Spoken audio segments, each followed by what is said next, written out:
अस्सलाम वालेकुम वरहमतुल्लाहि वबरकातुहू। इससे पहले लेक्चर के अंदर हमने चैप्टर नंबर 1 के शॉर्ट क्वेश्चन देखे थे कि चैप्टर नंबर 1 से कौन कौन से इंपॉर्टेंट शॉर्ट क्वेश्चंस हैं। आज इंशाल्लाह चैप्टर 2 के इंपॉर्टेंट शॉर्ट क्वेश्चंस के बारे में डिस्कस करेंगे कि कौन कौन से चैप्टर जो हैं वाइसिस पार्ट 1 के चैप्टर नंबर 2 के कौन कौन से इंपॉर्टेंट क्वेश्चंस हैं और वो किस किस तरह से पूछे जा सकते हैं पेपर के अंदर। तो पहला क्वेश्चन डिफाइन कंप्यूटर नेटवर्क या व्हाट इज कंप्यूटर नेटवर्क कह सकता है या आपसे कह सकता है व्हाट इज नेटवर्क। तो तीनों सूरतों में डेफिनेशन सेम है, ये आपने डेफिनेशन लिखनी है। इसके बाद आपके पास वो पूछेगा जी कुछ यूजेस बताएं, बेनिफिट्स बताएं, एडवांटेजेस बताएं कंप्यूटर नेटवर्क के। तो आप उसके ये एडवांटेज लिख सकते हैं, यूजेस भी यही हैं और बेनिफिट्स भी यही हैं। उसके बाद वो आपसे क्वेश्चन पूछ सकता है what is work group computing या वो आपसे कह सकता है व्हाट इज कोलैबोरेटिव कंप्यूटिंग। तो दोनों सूरतों में आपका ये सेम आंसर है, कोलैबोरेटिव कंप्यूटिंग भी यही है और वर्क ग्रुप कंप्यूटिंग की डेफिनेशन भी यही है। इसके बाद एक और यहाँ पे क्वेश्चन मिस है, यहाँ पे होना चाहिए, वो है वर्क ग्रुप किसे कहते हैं, ग्रुप वेयर क्या है। तो उसकी डेफिनेशन भी आप जो है वो यहाँ से बुक से देख लीजिएगा, तो वो क्वेश्चन भी आपने तैयार करना है। वो आपसे पूछ सकता है डिफाइन द टर्म क्लाइंट या व्हाट इज क्लाइंट। ठीक है, तो ये क्लाइंट की डेफिनेशन आपने, यानी आप जब एक नेटवर्क डिज़ाइन करते हैं तो एक सर्वर कंप्यूटर और एक क्लाइंट कंप्यूटर है। क्लाइंट बेसिकली सर्वर को रिक्वेस्ट सेंड करता है रिसोर्सेज के लिए और सर्वर का काम होता है कि जो रिक्वेस्टेड रिसोर्सेज हैं वो सर्वर को क्लाइंट को प्रोवाइड करना है। बेसिकली ये client server model network model के अंदर एक पूरा लॉन्ग क्वेश्चन है, उसमें से ये शॉर्ट क्वेश्चन है। क्लाइंट सर्वर मॉडल क्या है, पीयर टू पीयर मॉडल क्या है और हाइब्रिड मॉडल क्या है, ये दोनों की डेफिनेशन यहाँ पे लिखी हुई है। उसके बाद नेटवर्क स्टैंडर्ड जो है, दो तरह के स्टैंडर्ड्स होते हैं, डिफेक्टो स्टैंडर्ड, यूनिवर्सल स्टैंडर्ड, ये दो टाइप्स हैं नेटवर्क स्टैंडर्ड की। तो इसका डिफरेंस भी पूछ सकता है, वैसे भी क्वेश्चन आ सकता है आपको पेपर में।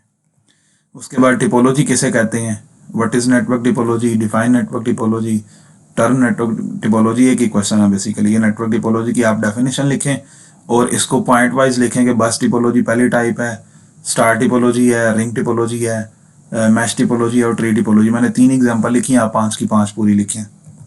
उसके बाद वो पूछेगा जी डिफाइन द टर्म टोकन। तो टोकन रिंग प्रोटोकॉल आपने पढ़ा था कि टोकन रिंग प्रोटोकॉल क्या होता है। तो ये बेसिकली वो है token just like a ticket है, मतलब जो आपने डाटा सेंड करने के लिए किसी भी पर्सन, किसी भी सिस्टम ने डाटा सेंड करना होता है तो उसे टोकन रिक्वायर्ड होता है नेटवर्क के अंदर डाटा सेंड करने के लिए। उसके बाद ब्रिज किसे कहते हैं, गेटवे किसे कहते हैं, ये उसमें से यानी devices use to connect a computer network, उसके अंदर ब्रिज क्या है, गेटवे क्या है, उसके बाद राउटर क्या किसे कहते हैं, वो डेफिनेशंस हैं। उसके बाद ये स्टार टिपोलॉजी क्या होता है, स्टार टिपोलॉजी की डेफिनेशन ये गिवन है। तो उसके बाद गेटवे की डेफिनेशन आ गई है, NIC नेटवर्क इंटरफेस कार्ड, ये स्टैंड फॉर भी MCQs में पेपर में पूछता है। फिर टोकनिंग प्रोटोकॉल भी यहाँ पे पूछ लिया। ARC नेट क्या होता है, राउटर किसे कहते हैं, मैन किसे कहते हैं, लैन मैन वैन, 3 टाइप्स आपने नेटवर्क की पढ़ी है। तो ये मैन बेसिकली इंटरनेट जो है वो वैन की एग्जांपल है। उसके बाद फिर हमने लैन के बारे में भी पढ़ा है।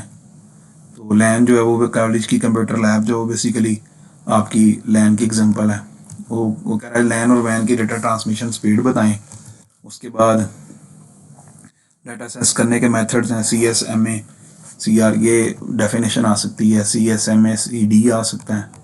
तो उसके बाद TCP/IP क्या है, बड़ा इंपॉर्टेंट शॉर्ट क्वेश्चन है, पेपर में आ जाता होता है।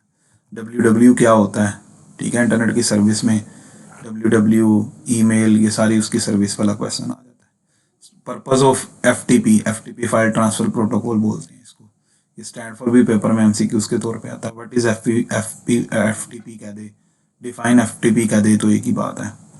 उसके बाद DSL किसे कहते हैं, ये वो शॉर्ट क्वेश्चन है। ISDN क्या है, DSL और ISDN वाला डिफरेंस भी अक्सर पेपर में पूछ लेता है आपसे। उसके बाद फंक्शंस ऑफ फिजिकल लेयर, तो फिजिकल लेयर जो है वो OSI मॉडल की, OSI मॉडल बेसिकली इसकी 7 लेयर्स होती हैं। तो फिजिकल लेयर जो बॉटम लेयर होती है, एप्लीकेशन लेयर जो है वो टॉप लेयर होती है। तो इसको पता होना चाहिए, MCQs अक्सर पेपर में आते हैं इस तरह की। डाटा लिंक लेयर क्या है OSI मॉडल में, ये बताएं। अपलोडिंग डाउनलोडिंग का कॉन्सेप्ट क्या होता है, ये बताएं। उसके बाद डिफरेंस बिटवीन इंट्रानेट एंड एक्सट्रानेट, के डिफरेंस बड़ा इंपॉर्टेंट क्वेश्चन है, पेपर में अक्सर आया होता है। उसके बाद व्हाट इज सर्वर, पीछे हमने क्लाइंट पढ़ा था, ये सर्वर आ गया, तो क्लाइंट सर्वर के बारे में पता होना चाहिए। फ्रेम और पैकेट क्या होता है, ठीक है, तो इसके बारे में डेफिनेशन पता होनी चाहिए। नेटवर्क लेयर किसे कहते हैं, इसके बारे में पता होना चाहिए। OSI मॉडल है क्या, इसके बारे में पता होना चाहिए। तो ये बेसिकली आज क्वेश्चन थे, ये हमने जो डिस्कस किए हैं, ये चैप्टर नंबर 2 के हैं। तो इंशाल्लाह नेक्स्ट वीडियो के अंदर हम चैप्टर नंबर 3 के MCQs देखेंगे। तो आपसे गुजारिश है, अगर ये वीडियो अच्छी लगती है तो इसको लाइक कमेंट ज़रूर किया करें और चैनल को सब्सक्राइब कर दें। Thank you.